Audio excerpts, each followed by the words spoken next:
নমস্কার, আমি রঙ্গোলি চলে এলাম নতুন একটি ভিডিও নিয়ে। তো আজকে তৈরি করব টুপি ডিজাইন। সেটা হতে পারে এরকম একটা পুতুলের জন্য বা গোপাল ঠাকুরের জন্য। তো আমি আমার পছন্দ মতো সুতো নিয়ে নিয়েছি, তোমরা তোমাদের পছন্দ মতো সুতো নিয়ে নেবে। তো প্রথমে দেখো ঠিক এইভাবে এই যে প্যাঁচ নিয়ে আমি ঠিক মাঝখান থেকে চেন শুরু করব। এই যে ধরে নিলাম, নিয়ে এখান থেকে চেন শুরু করব 1 2 3। তারপরে সেখান থেকে এই ভেতর থেকে ডবল ক্রোশি শুরু করব। এই যে ডবল ক্রোশি 1, চেন একটা যেহেতু নিয়েছি সেই জন্য ওখানে একটি ধরবো আমি, বাদবাকি এইভাবে ডবল ক্রোশি নিতে থাকবো। তো এইভাবে মোট আমি 10টি ডবল ক্রোশি এখানে নিয়েছি। 10টি ডবল ক্রোশি নেওয়ার পর এই দেখো, তোমরা এইভাবে গুনে গুনে করবে। এই দেখো করার পর পেছনে যে সুতো ছিল সেটা টেনে বড় করে টাইট করে নিতে হবে।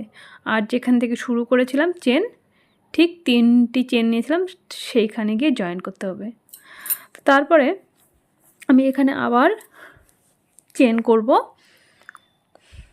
আমি পরের ঘরে নিয়ে যাওয়ার পর চেন শুরু করব। এখানে 1 2 3 করার পর এখানে আবার ডবল ক্রোশি শুরু করব। এক ঘরে দুটি, পরের ঘরে এই একটি ডবল ক্রোশি, একই ঘরে আবার একটি ডবল ক্রোশি। তো পরপর প্রতিটি ঘরে দুটি করে ডবল ক্রোশি নিয়ে এই লাইনটি পুরোটাই কমপ্লিট করতে হবে। যেহেতু আমি নিচে 10টি ডবল ক্রোশি নিয়েছিলাম, তাহলে 10টির উপরে 20টি ডবল ক্রোশি হবে। তো দেখো পুরোটা আমি কমপ্লিট করে নিলাম। এই লাইন করার পর যেখানে চেন করেছিলাম সেখানে জয়েন করব। করার পর এইবার 1 2 3 3 চেন, পরের ঘরে গিয়ে ডবল ক্রোশি একটি, পরের ঘরে আবার ডবল ক্রোশি একটি। এবার এক ঘরে দুটো নেব না, আগের রাউন্ডে যেমন নিয়েছিলাম এই ঘরে প্রতিটি ঘরে একটি করে ডবল ক্রোশি নেব এবং এইভাবেই পুরো লাইনটি কমপ্লিট করব।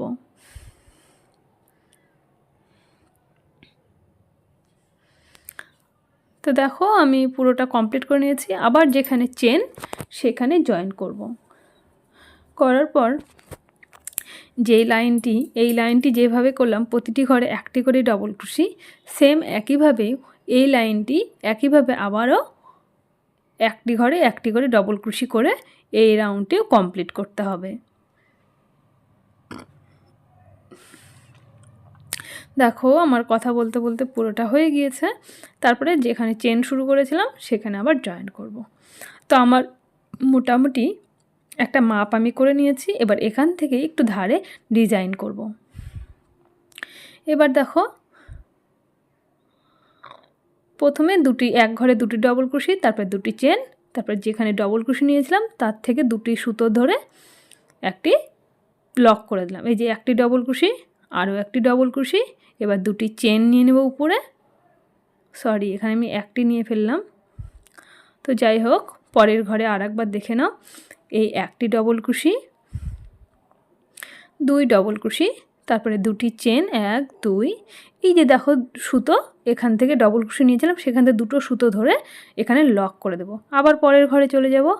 এই ডবল ক্রোশি 1 2, তারপর আবার 2 চেন, তারপরে এখান থেকে ডবল ক্রোশি নিয়েছিলাম যে সেখানে 2 সুতো ধরে এই যে এইভাবে লক করে দিতে হবে।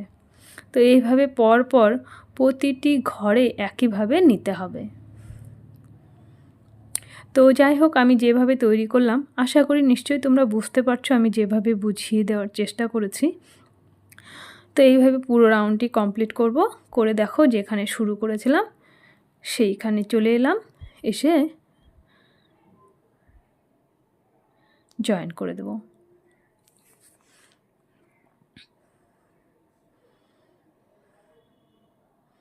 এই আমি জয়েন করলাম।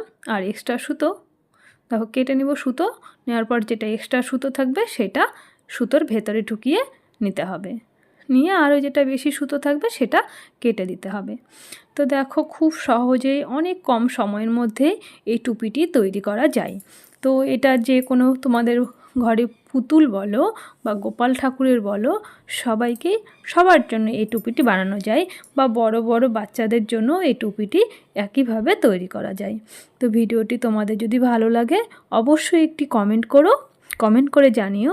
আর কে কোথায় থেকে দেখছো ভিডিওটি আমার অবশ্যই তাও কমেন্ট বক্সে জানিও, এবং একটি লাইক করো এবং শেয়ার করে নতুন নতুন বন্ধুদেরকে দেখার সুযোগ করে দাও। আর তোমরা যদি আমার এই চ্যানেলে নতুন হয়ে থাকো তাড়াতাড়ি আমার চ্যানেলটিকে সাবস্ক্রাইব করে পাশে থাকা বেল আইকনটি প্রেস করে সঙ্গে থাকো, যাতে করে নতুন নতুন ভিডিওর নোটিফিকেশনগুলি সময় মতো পৌঁছে যায়। তো অনেক অনেক ধন্যবাদ সবাইকে আমার এই ভিডিওটি দেখার জন্য এবং মূল্যবান সময় দেওয়ার জন্য। আর যারা আমার পেজে আগের থেকেই আছো তাদেরকে তো অসংখ্য ধন্যবাদ যে আমার এই ভিডিওগুলি দেখো প্রতিনিয়ত। তো অনেক অনেক ধন্যবাদ সবাইকে এতক্ষণ সময় দেওয়ার জন্য। ততক্ষণ ভালো থাকো, সুস্থ থাকো। নমস্কার, দেখা হবে অন্য একটি ভিডিওতে।